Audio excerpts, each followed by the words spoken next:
يهده الله فلا مضل له ومن يضلل فلا هادي له واشهد ان لا اله الا الله واشهد ان محمدا عبده ورسوله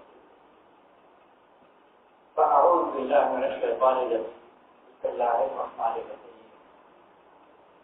من عمل صالحا من ذكر او انثى وهو مؤمن فلنحيينه حياه طيبه ولنجزينهم اجرهم باحسن ما كانوا يعملون. وقال رسول الله صلى الله عليه وسلم: والذي نفسي بيده ما قضى الله للمؤمن قضاء الا كان خيرا له. او كما قال عليه الصلاه والسلام. আবু বকর সিদ্দিক রাদিয়াল্লাহু আনহু ছিলেন একজন কয়েকজন ছিলেন, তার মধ্যে একজন আব্দুল্লাহ আবু বকর। তাইফের দিনে তাইফের যুদ্ধ হয় হুনাইনের পরে, অর্থাৎ রাসূল সাল্লাল্লাহু আলাইহি ওয়াসাল্লামের ওফাতের কিছু আগে, শেষের দিকে, জীবনের শেষের দিকে তাইফের দিনে ওই যুদ্ধে একটা তীর এসে উনার গায়ে বিঁধে, আর সেই তীরের আঘাতে উনি পরবর্তীতে ইন্তেকাল করেন কয়েকদিন পরে।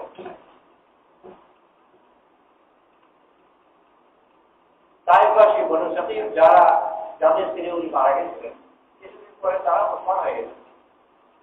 আর ইতিমধ্যে আবু বকর সিদ্দিক রাদিয়াল্লাহু আনহু খলিফা হয়েছেন।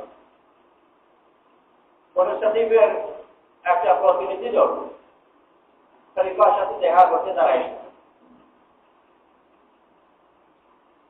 এরা ওই কবিলা যাদের তীরে ওনার ছেলে মারা গেছে। ওই তিন ওনার কাছে ছিল, যে তীর ওনাকে ওনার ছেলেকে হত্যা করেছে। উনি ওই তীর বের করলেন আর তাদেরকে দেখালেন, আর জিজ্ঞেস করলেন যে তোমাদের মধ্যে কেউ এই তীরকে চিনতে পারছ? যার তীর ছিল উনি উপস্থিত ছিলেন, যার অবৈধ, উনি বলেন যে হ্যাঁ, এই তীর আমি চিনতে পারছি, এই তীর আমি বানিয়েছি, এটাকে আমি ধার দিয়েছি, এটার পেছনে আমি পালক লাগিয়েছি, আর এটা আমি নিক্ষেপ করি। অর্থাৎ তীর বানানো থেকে নিয়ে শেষ পর্যন্ত ছেলেকে হত্যা করা এই বিনাই কাজ, ছেলের হত্যা কাজ। আবু বকর সিদ্দিক রাদিয়াল্লাহু আনহু সম্পূর্ণ বর্ণনা শোনার পরে বললেন, সব তারিফ প্রশংসা ওই আল্লাহ যিনি তোমার হাতে আমার ছেলেকে সম্মান দান করেছেন আর আমার ছেলের হাতে তোমাকে লাঞ্ছিত করেন। এইরকম একটা ঘটনা খুব সহজ একজন কাফিরের জীবনে হতে পারে। কয়েকজন কাফির ব্যক্তি, তার কাফির ছেলে মারা গেল, আর যিনি হত্যা করেছেন তার সাথে সাক্ষাৎ হল। সে চাইতে ওই যেখানে প্রতিশোধ নেয়, ওই এটাই হবে। না নিতে পারলে তার মনে খুব কষ্ট থাকতো যে আমার ছেলেকে হত্যা করবো, আর আমি প্রতিশোধ নিতে পারলাম, পারলে তো নেবে, না পারলে এটাও একটা ব্যথার কারণ হবে যে প্রতিশোধ নিতে পারলাম না। আর আবু বকর সিদ্দিক রাদিয়াল্লাহু আনহুর কাছে এই সম্পূর্ণ জিনিসটা শুকরের কারণ হয়। ওরা নিজের জীবনে যদি এটা হতো, যখন মুসলমান ছিলেন না, তাহলে এটা কোন শুকরের জিনিস হতো না, বড় তিক্ত একটা জিনিস, অত্যন্ত অপ্রিয় জিনিস হতো। আর এখন ওইটা প্রিয় জিনিস হয়ে ঘটনার পরিবর্তন হয়। ঘটনার প্রতি নিজের দেখার ধরন পরিবর্তন হয়, চিন্তার ধরন পরিবর্তন হয়েছে, যে আমি কোন চোখে দেখছি বা কোন মন নিয়ে দেখছি। ঘটনা ওঠেই যে আমার ছেলে হত্যা হলো, দেখার কারণে কেউ এটাকে অত্যন্ত খারাপ জিনিস, অত্যন্ত অপ্রিয় জিনিস হিসাবে দেখবে। আর আবু বকর সিদ্দিক রাদিয়াল্লাহু আনহু এটাকে অত্যন্ত প্রিয় জিনিস হিসাবে দেখে। শুকরের মতো ওমর ইবনে খাত্তাব রাদিয়াল্লাহু আনহু আঘাত পেলেন, যে আঘাত উনি ইন্তেকাল করলেন। আঘাতের পরে যে আঘাত সে তো চলে গেছে, ওকে কিছু ধরে ফেলেছিল, মেরে ফেলেছিল, আরো কয়েকজনকে সে আক্রমণ করেছে। ওমরও জানে, জিজ্ঞেস করলেন যে যে আমাকে মেরেছে সে মুসলমান না ও মুসলমান। এই যে জিজ্ঞেস করলেন যে কে, তাকে ধরে চুকে না, উপযুক্ত শাস্তি হওয়া দরকার। ওনার তার থেকে আক্রান্ত হয়েছে, মনে সম্পূর্ণ হুঁশিয়ার মধ্যে আরো প্রায় 2.5 দিন ছিল। আর সম্পূর্ণ শুধু হুঁশিয়ার মধ্যে নয়, আল্লাহ তাআলা ওনাকে ওই 2.5 দিনের মধ্যে এমন হুঁশিয়ার দিয়েছিল যে উম্মতের বড় বড় কিয়ামত পর্যন্ত আসা সমস্যার সমাধান করে। যে মেরেছে এইটা জিজ্ঞেস না করে জিজ্ঞেস করলেন যে যে মেরেছে সে মুসলমান না ও মুসলমান। বলল যে ও মুসলমান। সে পারসি ছিল যারা আগুন পূজা করে। ওমর জানো আল্লাহ শুকর আদায় করে, আলহামদুলিল্লাহ আমাকে মেরেছে সে মুসলমান না ও মুসলমান তাতেই বা কি গুরুত্ব, আর শুকর করা হলো। ওমর দেওয়ার কাছে এটা একটা শুকরের বস্তু, আর আসলে শুকর হবেই না, নাই বা কেন, কারণ উনি এই জিনিসের জন্য দোয়াই করেছিলেন, ওনার দোয়া কবুল। ওমর জানোর বহুত মশহুর দোয়া ছিল, যাই আল্লাহ তুমি আমাকে শহীদের মৃত্যু দান করো, আর রাসূল সাল্লাল্লাহু আলাইহি ওয়াসাল্লামের শহরে অর্থাৎ মদিনাতে দান। আর ওই দোয়ার সময় কেউ কি বলেছিল যে এটা আপনি কি অসম্ভব ধরনের দোয়া করছেন, শহীদ হতে চান আবার মদিনা, শহীদ হতে আপনাকে যুদ্ধে যেতে হবে, আর মদিনা মারা যেতে হলে তো শহীদ ফেলা হবে। আমার যা বললেন যে আল্লাহর জন্য কোনো জিনিসই কঠিন, উনি শহীদের মোট চাইলেন আবার মদিনাতেই চাইলেন। আল্লাহ তাআলা ওনার এই জাদুর দোয়াকে কবুল করেছেন। আমাদের যদি এটা সিঙ্গুল দোয়া কবুল হয় তাও কত সন্তুষ্ট হবে। তোমার ওনার কেমন দোয়া কবুল হয়েছে, আর এমন দোয়া যে দোয়া যখন করেছিলেন যারাই জেনেছে তারা বলছে তো অসম্ভব জিনিস হতেই পারে, অসম্ভব দোয়া কবুল হয়ে গেল, কত আনন্দের কথাই তো হয়েছিল, কত খুশি কথা। আল্লাহ আমার কঠিন দোয়াকে কবুল করে, আর ঠিকই উনি সেই আনন্দই প্রকাশ করেন।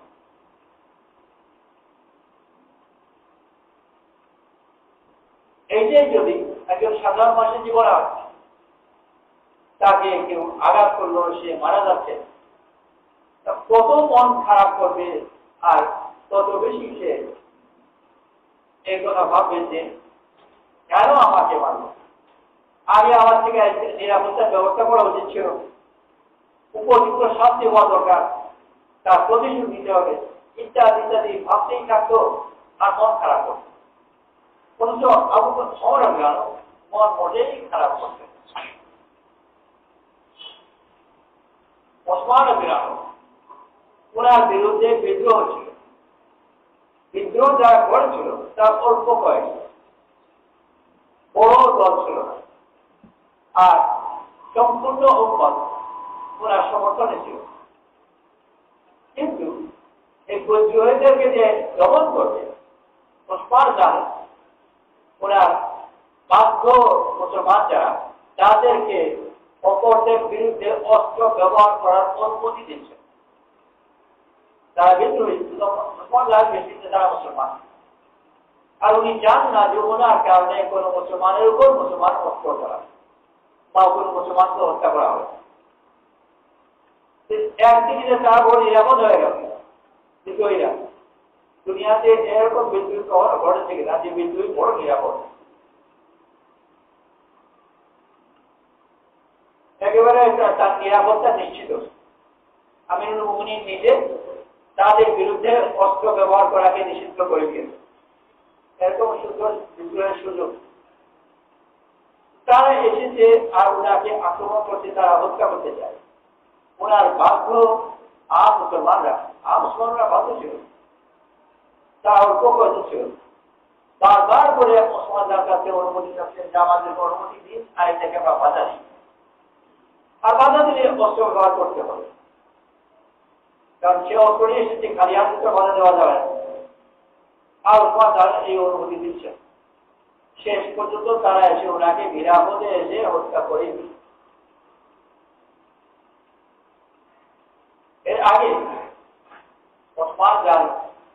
স্বপ্ন দেখেছে। রাসূল করিম সাল্লাল্লাহু আলাইহি ওয়াসাল্লাম ওনাকে বলছেন, শত্রুদের বিরুদ্ধে তুমি যদি অস্ত্র হাতে নাও তাহলে আমি তোমার সাথে আছি। অর্থাৎ ওনার জয় নিশ্চিত। অস্ত্র তুমি ব্যবহার করলে রাসূল সাল্লাল্লাহু আলাইহি ওয়াসাল্লাম বলছেন আমি তোমার সাথে আছি, আল্লাহ সাহায্য আছে, তুমি জিতবে। আর যদি এখানে চলে এসো তোমার ইফতারের দাওয়াত, ইফতার বলতে ওটা রোজা ইফতার আসলে তা না, ওটা ঈদের পরপর ছিল। রোজা রাখার দিন নয়, ঈদের সপ্তাহে ঈদের পরে যে 4 দিন থাকে এর ভিতরে ওরা উপবাস হয়েছে, সেই হিসেবে রোজা তো হতে পারে না। ইফতার নাস্তাকেও বলে, ইফতার মানে ভাঙা, নাস্তাকে ইংরেজিতে বলে ব্রেকফাস্ট, ক্ষুধা ভাঙা। ইফতার শব্দ অর্থই ভাঙাকে বলে ইফতার। সেই হিসাবে নাস্তা দাওয়াত হতে পারে। পরিষ্কার কথা, রাসূল সাল্লাল্লাহু আলাইহি ওয়াসাল্লামের কাছে দাওয়াত ওটা কোনকে অস্বীকার করবে? এই দুনিয়াতে পড়ে থেকে ওই দাওয়াতও কিছু হয়ে গেছে। দুনিয়ার মানুষের দৃষ্টিতে ওনাকে হত্যা করা হচ্ছে, ওনার দৃষ্টিতে উনি দাওয়াত খাতে যেতে যাচ্ছেন। কত পার্থক্য হয়ে গেল। আলী রাদিয়াল্লাহু আনহু একবার ইয়াম্বুতে অসুস্থ ছিল। বর্তমানে ইয়াম্বু একটা বড় শহর, বিশেষ করে অয়েল রিফাইনারি ইত্যাদি ওখানে অনেক আছে। মদিনার যেটা মোটামুটি কাছে, মদিনার দিকে পড়ে গেছিল। ইয়াম্বুতে আলী রাদিয়াল্লাহু আনহু অসুস্থ ছিল। সম্ভবত আব্বাস রাদিয়াল্লাহু বলেন যে এই তখন একটা প্রায় নির্জন জায়গা ছিল। এই নির্জন জায়গায় তুমি যদি মারা যাও, খুব বেশি অসুস্থ, যদি মারা যাও তোমার তখন কেমনই বাকি করবে, চলো তোমাকে নিয়ে আমরা মদিনাতে। আলী রাদিয়াল্লাহু বললেন যে আমি এই রোগে মরবো না। কি আশ্চর্য কথা! কেমন করে জানলেন? রাসূল করিম সাল্লাল্লাহু আলাইহি ওয়াসাল্লাম বলেছেন, তোমার মওত আসবে না যতক্ষণ পর্যন্ত তুমি আমির না হও আর তোমার ঘাড়ের রক্তে তোমার দাড়ি লাল না হয়। এই দুটো এখনো হয়, হতে পারে না, পড়ছে। যেদিন আলী রাদিয়াল্লাহু আনহু হত্যা করা হয়, উনি ভোরে ফজর নামাজের জন্য ঘর থেকে বের হয়েছে। অন্ধকার প্রায়, বের হয়ে দুজনকে দেখলেন অস্ত্র নিয়ে, অস্ত্র ভাই দুই বাসী। কি ব্যাপার? যে আমরা পাহাড়ের দেশ, যাদের কানে পড়েছে আলী রাদিয়াল্লাহু আনহু হত্যা করার কিছু ষড়যন্ত্র হচ্ছে, এই কথা শুনে তারা পাহাড় দেওয়ার জন্য এসেছে। ওনার বাড়িতে পাহাড় আসছে। আলী রাদিয়াল্লাহু আনহু বললেন, কার বিরুদ্ধে পাহারা দেবে? আসমানওয়ালার বিরুদ্ধে না জমিনওয়ালার বিরুদ্ধে? তারা বলে জমিনওয়ালার বিরুদ্ধে। আসমান থেকে কেউ যদি এসে ওঠে তারপর ঠেকাতে পারবো না। দুনিয়ার কোনো কেউ যদি আক্রমণ করে তো সেটা ঠেকাবার চেষ্টা করবো। আবার আলী বললেন, আসমান থেকে যদি আমার মওতের ফয়সালা হয়ে যায় তোমরা কি ঠেকাতে পারবে? না, তা ঠেকাতে পারবো। আসমান থেকে যদি আমার মওতের ফয়সালা না হয় তাহলে কেউ মারতে পারবে? না, তা পারবে। তোমরা করবে। এই কথা বলে তাদের কথা থেকে বিদায় করেছে। আগে যাওয়ার পরে ওনাকে আক্রমণ করলো নিরাপদে, কারণ সহজে বিদায় করে দিয়েছেন। কথা বার্তার ধরনে মনে হয় যে আলী রাদিয়াল্লাহু আনহু নিজেও জানতে পেরেছেন, জাহির কোনো ভাবে হোক পরোক্ষণে ভাবে হোক, নিজেও জানতে পেরেছেন। আর এই সুবর্ণ সুযোগের হাত ছাড়া করতে চাচ্ছেন, বিদায় করে নইলে উনি যে তত্ত্ব যেভাবে বিদায় করে দিয়েছেন শরীয়তের ঠিক এভাবে হুকুম নয়, কিছু করবো না। এই সব জায়গায় প্রয়োগ করা আসমানের ফয়সালা হয়ে গেলে কেউ যাবে ঠেকাতে পারবে না, আর ফয়সালা না হলে কেউ কিছু করতে পারবে না। তাই যদি হয় তাহলে হাতটা দিয়ে বসে থাকি, শরীয়তের হুকুম তা নয়। আর আলী রাদিয়াল্লাহু আনহু খুব ভালো করে জানেন, কিন্তু একটা ছোট ধরেছে ওদেরকে ওখানে বিদায় করতে পারতো নইলে ওনার যে যুক্তিতে বিদায় করেছেন এটা শুদ্ধ যুক্তি নয়। যদিও প্রয়োগ করা যায়, আলিয়ার ব্যাপারে তো অশুদ্ধ কাজ করেছে বলাও যায় না। তো ধারণা হয় যে আলী রাদিয়াল্লাহু আনহু আগে বুঝতে পেরেছেন আর উনি এটা চেয়েছেন। এসব জিনিসগুলো দুনিয়ার মানুষের দৃষ্টিতে এর চেয়ে বড় বিপদ হতে পারে। নিজের মৃত্যু বা নিজের ছেলের মৃত্যু, আর শুধু মৃত্যু তো নয়, হত্যা। কারো যদি জীবনে তার একটা ছেলে মারা যায়, ওই সারা জীবনে এই যোগটা মনে রয়েই যায়। ছেলের যে হত্যা, এই ব্যথা তার মন থেকে আর যায়। নিজের তো বেটা চলেই যাবে, কারণ সে মরেই গেল, কিন্তু যতক্ষণ পর্যন্ত বেঁচে থাকে তো ওর ব্যথা থাকে। আর তার আপন জনের মনে এই ব্যথা রয়েছে। ছেলে 50 বছর পরে বলেছে যে আমার বাপের হত্যার বিচারটা হলো না, দুঃখ করেছে। আর তাদের কাছে এই ঘটনাগুলো মোটেই দুঃখের নয়, বরং শুকুর আদায়, নিয়ামত।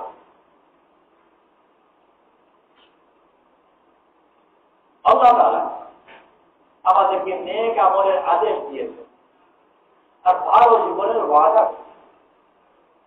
আবু বকর সিদ্দিক রাদিয়াল্লাহু আনহু ভালো আমল করেছেন, সেই হিসাবে ওনার ছেলে তো মারা যাওয়ার কথা। আর এটাই যদি সত্য হয় তো দুনিয়ার কোন নেক মানুষের ভাত ছেড়ে পড়া উচিত। ওমর রাদিয়াল্লাহু আনহু ভালো আমল করেছেন, ওসমান রাদিয়াল্লাহু আনহু করেছেন, আলী রাদিয়াল্লাহু আনহু করেছেন, সেই হিসেবে তাদের নিজেদেরও মারা যাওয়া উচিত। আর সেই হিসেবে কোন নেক মানুষের মতো আসা উচিত। কিন্তু নিজের মৃত্যু, আপনজনের মৃত্যু বা অন্য দুনিয়াতে যে কোনো দুঃখ কষ্টের কথা যতগুলো আছে, এগুলো কাফির মুশরিকের জীবনেও আসে, আর আম্বিয়া আর ওলিদের জীবনেও আসে। রোগাক্রান্ত হওয়া কাফির মুশরিকও হয়, ওলি আল্লাহও হয়। অভাব অনটনে পড়া কাফির মুশরিকও হয়, আল্লাহ ওয়ালাও হয়। বা মানুষের কাছে যুদ্ধ পরাজিত হওয়া, অপদস্থ হওয়া ইত্যাদি উভয় হতে পারে। আল্লাহ তাআলা মুমিনকে যে ভালো জীবনের ওয়াদা করেছেন, তার মানে এটা নয় যে দুনিয়ার মানুষ যেগুলোকে ভালো বলবে তাদের জীবনে ওটাই হবে। যে ওলি আল্লাহদের পরিবারে সন্তান তো হবে প্রচুর, মরবে না কেউ। এটাই যদি হতো তো শুধু ওলি আল্লাহদের সন্তানের জ্বালাতে দুনিয়াতে আর টিকা যেত না। দেখা করি আল্লাহ তার দুনিয়াতে প্রচুর ওলি আল্লাহ পাঠিয়েছে, আর তাদের সন্তানও হয়েছে অনেক। আর যদি এরা ওলি আল্লাহদের সন্তানরা কেউ না মরে তো বাকি পাবলিকের জায়গায় থাকবে না দুনিয়াতে, শুধু ওলি আল্লাহদের সন্তানই মরে যাবে। তার ওলি আল্লাহরাও দুনিয়া থেকে বিদায় হবে, তাদের সন্তানরাও যাবে। দুনিয়াতে বিদায় হওয়ার যে প্রক্রিয়া, ওটা পুরো সময় কেউ একটা আনন্দের জিনিস করে। অন্যের হাতে মরি আর রোগে মরি, এমন কি আর বেশি পার্থক্য? কলেরায় মরলো না ম্যালেরিয়ায় মরলো, বেশি কিছু আসে না। কোন কোথাও কিন্তু মারা দেবে, তবে কি আর ম্যালেরিয়া হলেই বাকি। ওলি আল্লাহদের মৌতও আসবে, তাদের আপনজনের মৌতও আসবে। আর মৌত যখন আসবে, হয় তারা হত্যা হবে, না হয় তারা রোগাক্রান্ত হবে।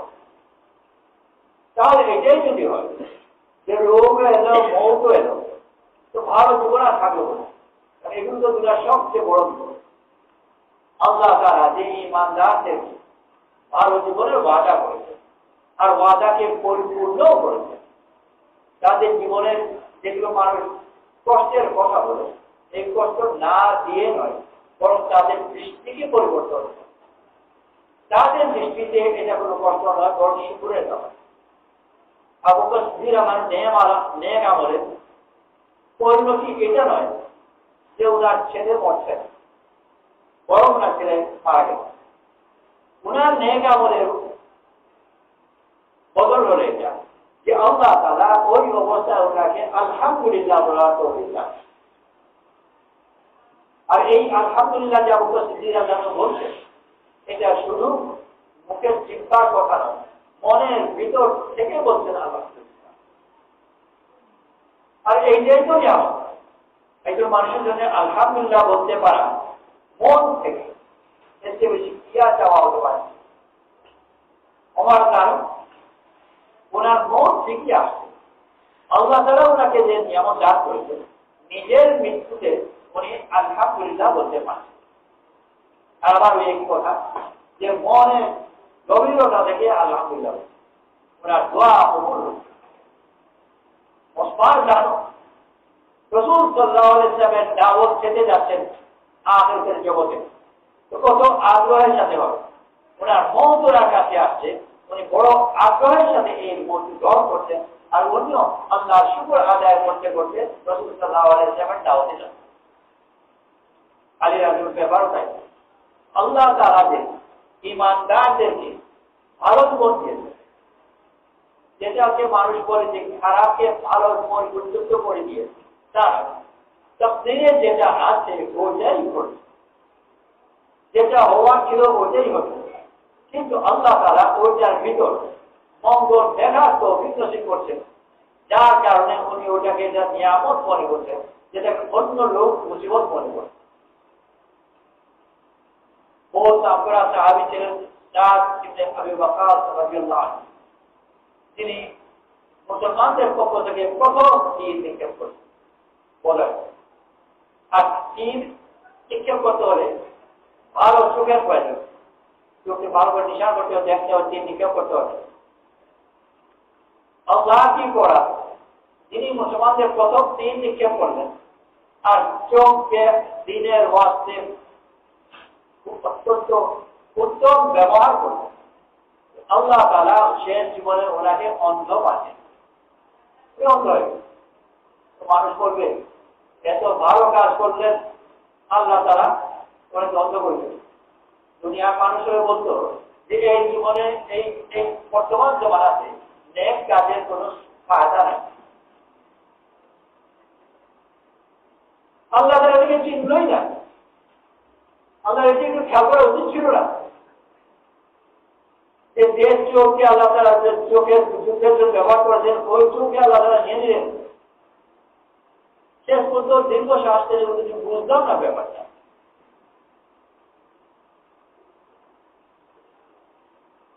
আর নেক আমলের কোন যেই জমানায় কোন দামই নেই। কিন্তু সাদ ইবনে আবি ওয়াক্কাস রাদিয়াল্লাহু আনহু উনি অন্ধ হয়েছে। উনি আবার ছিলেন মুস্তাজাবুদ দাওয়া, ওনার দোয়া কবুল হতো। আর এটা জানা জিনিস, সেই জন্য ওনার কাছে দোয়া চাইবার জন্য অনেক সময় কেউ কেউ আসতো, উনি দোয়া করতেন, তাদের কথা কাজ হয়েও যেত। যেহেতু এই কোথাও প্রসিদ্ধ যে ওনার দোয়া কবুল হয়, আর উনি অন্ধ, ওনাকে কেউ একবার প্রস্তাব করলেন যে আপনি আপনার নিজের সৃষ্টি আপনার কাছে চেয়ে নিন, যেহেতু আপনি আমার চোখ ভালো, আপনি আমার দোয়া কবুল হয়, তাহলে আপনি গ্রহণ করলেন। আল্লাহ তাআলা আমার জন্য যেটা পছন্দ করবে ওইটা আমার নিজের পছন্দের চেয়ে বেশি। উনি দোয়া করতেই রাজি না বিরুদ্ধে, এরকম না যে দোয়া করছি তারপরেও যদি আল্লাহ তাআলা রাখেন আমি সবর করলাম, একাই পড়ে। তা আমরা যে সবর করি সেই সবরও তো বেশিরভাগ ক্ষেত্রে একা করে সবর, তখন না করে যাবই বা করি, সবর করতেই বাধ্য। কিন্তু না, সাদ ইবনে আবি ওয়াক্কাস রাদিয়াল্লাহু আনহু ওনার দোয়া কবুল হয়, উনি অন্ধ, ওনাকে কেউ বললো যাকে দোয়া করলো, দোয়াই করলেন, যেটা আল্লাহ তাআলা দিয়েছে ওটার উপর উনি আনন্দিত। আল্লাহ তাআলা আল্লাহ ওয়ালাদেরকে যে ভালো জীবন দান করেছেন, এই ভালো জীবন দানের অর্থ এটা নয় যে দুনিয়ার মানুষ যেগুলোকে খারাপ মনে করে তাদের জীবনে ওগুলো ঘটবে না। দুনিয়ার মানুষ সবচেয়ে বড় কথা যে মদকে খারাপ মনে করে, তাহলে সেই হিসাবে নবীদের কারোই মরা উচিত নয়, তা বলো আর আমার কথা নয়। বলি আল্লাহদেরও মরা উচিত নয়, তাও না। দুনিয়ার মানুষ যে জিনিসকে খারাপ মনে করে তাদের জীবনে ওগুলো ঘটবে না। তারা জীবন মানুষে আল্লাহ তারা নিতান্ত জিনিস না, জন্ম হবে, মৃত্যু হবে, রোগও হবে। যেসব জিনিসকে মানুষ অপ্রিয় মনে করে এইসব জিনিস আল্লাহওয়ালাদের জীবনেও ঘটবে, কিন্তু তাদের কাছে এই জিনিসগুলো অপ্রিয় নয়। তার বিশেষ দৃষ্টির কারণে তার দেখা ধরন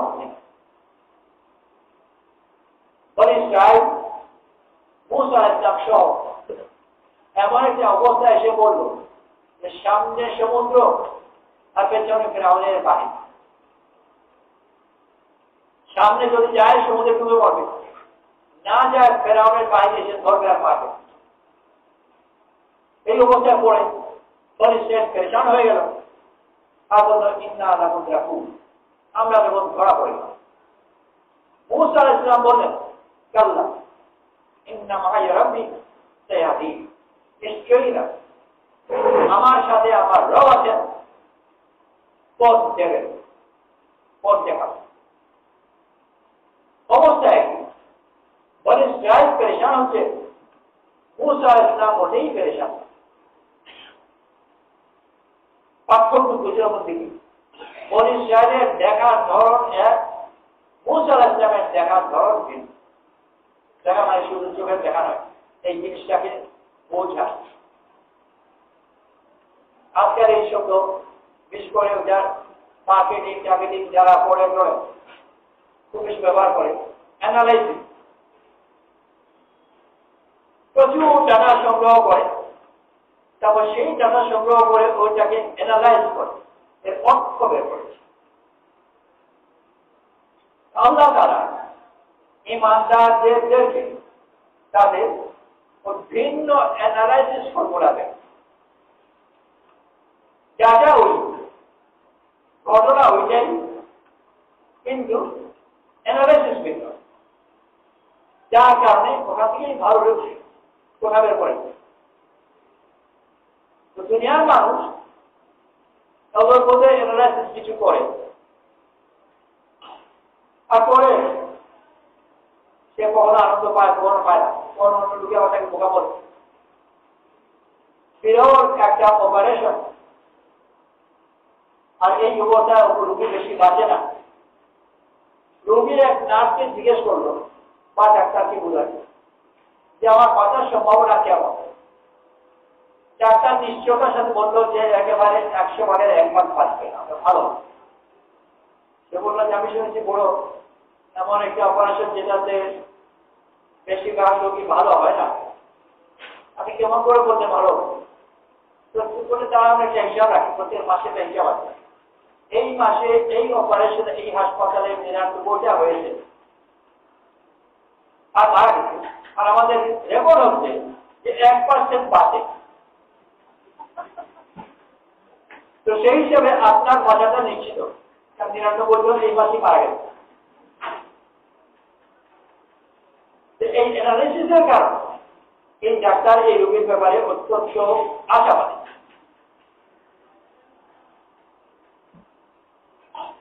অ্যানালাইসিস শব্দ ব্যবহার করা যাবে।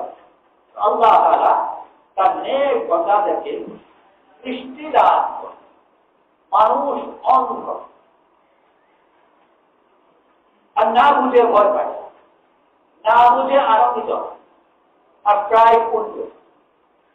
যেখানে ভয় পাওয়ার কথা ওখানে পায় আনন্দ, যেখানে আনন্দিত হওয়ার কথা ওখানে পায় ভয়, অন্ধ হওয়ার কারণে। আল্লাহ তাআলা ঈমানদারকে শুদ্ধ দৃষ্টি দান করে ভালো মন্দ বোঝার তৌফিক নসিব করেন। রাসূল সাল্লাল্লাহু আলাইহি ওয়াসাল্লাম যেসব দোয়া করতেন তার মধ্যে এই দোয়াও করতেন, বিভিন্ন সময় বলেছেন আল্লাহুম্মা আরিনাল হাক্কা হাক্কান ওয়ারযুকনা ইত্তিবাআ ওয়া আরিনাল বাতিলা বাতিলান ওয়ারযুকনা ইজতিনাবা। হে আল্লাহ, তুমি আমাকে হককে হক দেখার তৌফিক দান করো আর ওই পথে চলার তৌফিক দাও। আমি যেন শুদ্ধকে শুদ্ধ দেখি, এমন না হয় যে শুদ্ধকে অশুদ্ধ দেখি, বড় বিপদ। ভালোকে কেউ যদি মন্দ দেখে আর মন্দকে ভালো দেখে, ও তো জীবনে কোনোদিন শুদ্ধ পথে চলতে পারে, উল্টো চলবে। নিয়ামত দান করতেন, দৃষ্টি দান করতেন। হিন্দুস্তানের বহুত বড় বুজুর্গ ছিলেন মির্জা জানে জান রহমতুল্লাহ আলাইহি। মোগল রাজবংশের ছিলেন, মোগল শেষ সম্রাজ্যে বাহাদুর শাহ জাফর তার মামা ছিল। আর ওনার মেজাজও ছিল একেবারে রাজত্ব, একটু এদিক সেদিক হয়ে গেলে কিন্তু সহ্য করতে পারতেন। সম্ভবত ঘটনায় বাহাদুর শাহ জাফরেরই মামার সাথে দেখা করতে এসেছিলেন, পিপাসা লেগেছিল, পানি চেয়েছেন, মামা বলেছে একটু সুরাই আছে, জগের মধ্যে একটু সুরাই বলেছে, ওটা থেকে পানি খেয়ে না। উপরে তার ঢাকনা ওটাই পাত্র, পানি খেয়েছেন, ঢাকনা রেখেছেন, তো ঢাকনা যে রেখেছেন ওটা সোজা করে না রেখে যেমনভাবে রেখেছেন, ভালো করে যদি দূর থেকে করতে দেখে একটু বাঁকা পাওয়া যায়।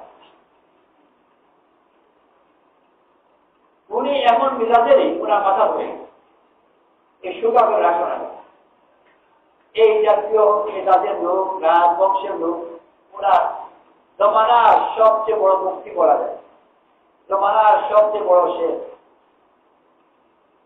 আর ভাষা হিসেবেও সাহিত্যিক। ওনার সব কিছু একেবারে নিখুঁত হয়,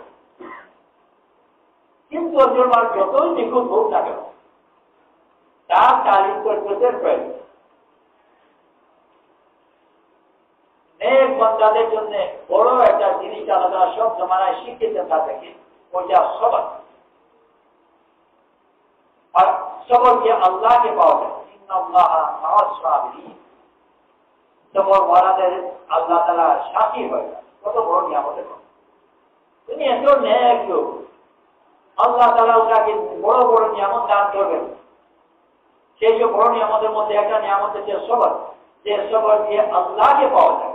উনি আল্লাহকে জান, আল্লাহ তাআলা সম্ভবত ওনাকে সবরের নিয়ামত দান করার চেষ্টা করেছে। সবরের সবকিছু আসবাব লাগে, উপলক্ষ লাগে। তার দুনিয়া নিয়ে এমন জায়গায় না যে আসমান থেকে করে পড়বে, সব তার একটা শুদ্ধ পথে আসে। সবর যে আসলে সবর হচ্ছে পথের প্রয়োজন। আল্লাহ তাআলা ওনাকে একজন মহিলাকে বিয়ে করবার জন্য ইলহাম পাঠান। নবীদের কাছে ওহী আসে, আল্লাহওয়ালাদের কাছে ওহী তো আসে না নবী ছাড়া, ইলহাম মনের মধ্যে একটা কথা যায়, আপনারা বুঝেন যে আল্লাহর পক্ষ থেকে আসে। ইলহাম হলো অমুক মহিলাকে বিয়ে করবে, ওই মহিলাকে বিয়ে করবে। ওই মহিলাকে আল্লাহ তাআলা চাল চলন ভাষা আচরণ এমন দিয়েছিল যে এর চেয়ে বেশি গুনার সাথে বিপরীত হতে পারে কল্পনা করা মুশকিল। উনি যে এমন যে কথা বলতে গিয়ে এক শব্দের জায়গায় যদি তার শুদ্ধ শব্দ ব্যবহার না হয়, অন্য শব্দ ব্যবহার হয়, প্রতিশব্দ আছে অনেকগুলো, এই জায়গায় এই শব্দটা ঠিক শুদ্ধ প্রয়োগ নয়, তাতে ওরা মাথা পায়। ওনাকে আল্লাহ তাআলা এমন এক বিবি দিয়েছেন যে ভালো ভাষায় সে কথা বলতেই না, গান ছাড়া কথাটা বলার অভ্যাসই নেই।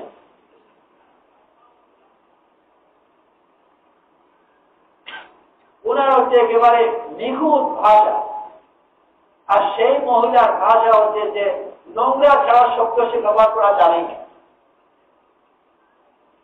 উনি ওনার ওই স্ত্রী, ওনার মেজাজের একেবারে সম্পূর্ণ বিপরীত।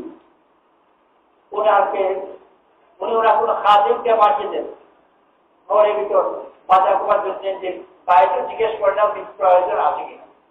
খাদিম কিন্তু একজন নতুন মানুষ, বাইরে থেকে ডেকে পাঠিয়েছে, হযরত বলেছেন প্রয়োজন আছে কিনা। সে ভিতর থেকে হয়তো ভণ্ড কোথাকার আবার বলে হযরত। খাদিম বিচার একেবারে হাঁকা পাকা লেগে কি ব্যাপার। আল্লাহ তাআলা ওনাদের এই স্ত্রী, উনি এটা আল্লাহর কাছেও শুকর আদায় করতেন, আর তার কাছেও উনি বড় ঋণী, বড় কৃতজ্ঞ ছিলেন যে আল্লাহ তাআলা ওনাকে পাঠিয়েছে আমার কাছে বহু বড় একটা নিয়ামতের বাহন হিসেবে। আর ওই নিয়ামতের যে সবর, এই জন্য উনি আল্লাহরও শুকর আদায় করতেন, আর এই বাহনেরও শুকর আদায় করতেন। আল্লাহ তাআলা আমার বহু বড় নিয়ামত দান করছেন। উনি এই নিয়ামতের পুরা ফায়দা উঠে। আমাদের পরিচিত এখন হায়াতে আছেন, অসুস্থ বয়স হয়েছে, একজন রিটায়ার্ড প্রফেসর। ওনার একজন সহকর্মী ছিলেন, একই কলেজে অনেকদিন প্রফেসরগিরি করেছেন। আর সেই সহকর্মীটা ওনাকেও দেখতে পারতেন না, ওনার সবদিকেও দেখতে পারতেন। আর কাউকে খুঁজিয়ে খুঁজিয়ে কথা বলতেন। পরে যে প্রফেসর একই রুমে তাদেরকে বলতে হয়, সে রোজ একই রুমে যায় আর রোজ ওই লোকের খোঁজা নেই। বড় বিরক্তিকর। কি আর করবেন ওটা? ওইদিকে ভয়ে ওনার স্ত্রী ছিলেন পাগল, ইন্তেকাল করেছেন। দীর্ঘদিন পাগল।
ওই আমি যে ওই প্রফেসর সাহেবের কথা বলছিলাম, কলেজে ওনার কে প্রত্যেকদিন খোঁজায়,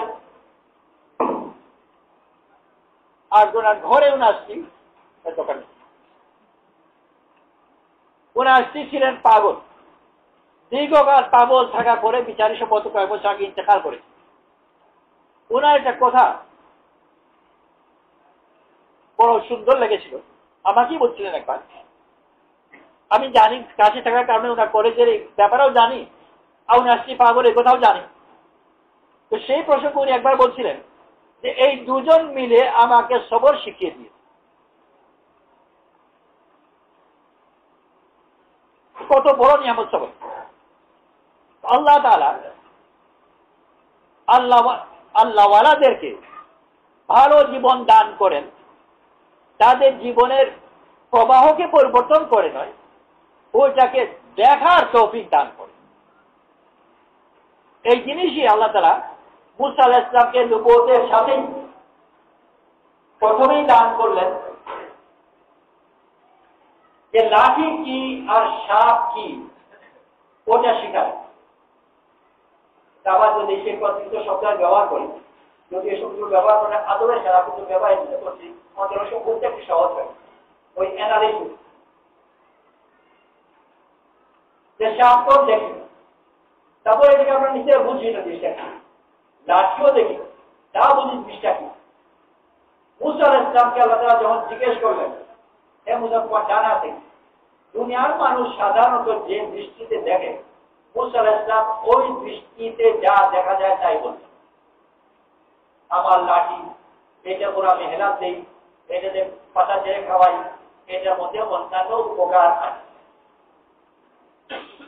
আল্লাহ তাআলা ওই লাঠিকেই এমন ভাবে দেখাবেন, তুমি দেখো এটা নড়বড় করছে সাপের মতো। আল্লাহ তাআলা কিন্তু এটা বলেন যে লাঠি নড়ছে, তুমি দেখছো লাঠিও তো আসলে নড়ছে না, যেমন ছিল তেমনই আছে। কিন্তু মুসা আলাইহিস সালাম দেখছেন এটা নড়ছে সাপের মতো, আর ওই দেখে উনি ভয় পেলেন।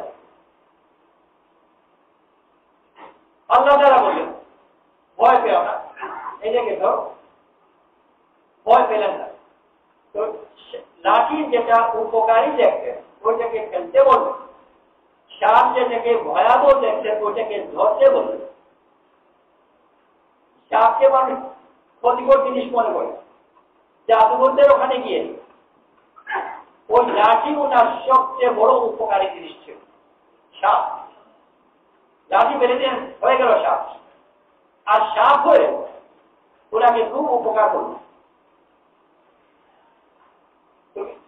বেশি উপকারী না লাঠি বেশি উপকারী?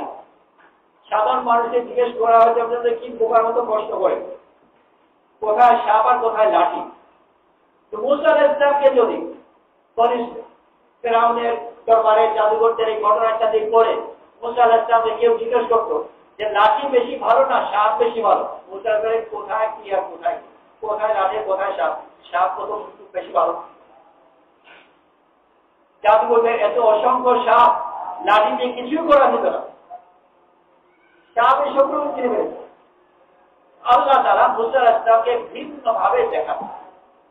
দুনিয়ার মানুষ মনে করেন যে লাঠি উপকারী, আর মুসা আলাইহিস সালাম জানেন যে না, সাপ উপকারী। তো আমাদের ইলমের দ্বারা আল্লাহ তাআলা আমাদের জীবনকে সুন্দর করেন। আল্লাহ তাআলা কোন মুমিনের উপর কোন খারাপ জিনিস নাযিল করেন। ওয়াল্লাযী নাফসি বিয়াদিহি মা কাদাল্লাহু লিল মুমিনিন কাদাআন ইল্লা কানা খায়রান লাহুম। আল্লাহর কসম খেয়ে রাসূল সাল্লাল্লাহু আলাইহি ওয়াসাল্লাম বলেন, যার হাতে আমার জান, তার কসম খেয়ে বলছি, মুমিনের জন্য আল্লাহ তাআলা এমন কিছু, এমন কোন সিদ্ধান্ত নাযিল করেন না যা ওর জন্য মঙ্গলজনক নয়। সব মঙ্গলজনক। কিন্তু আমরা অনেক সময় দেখি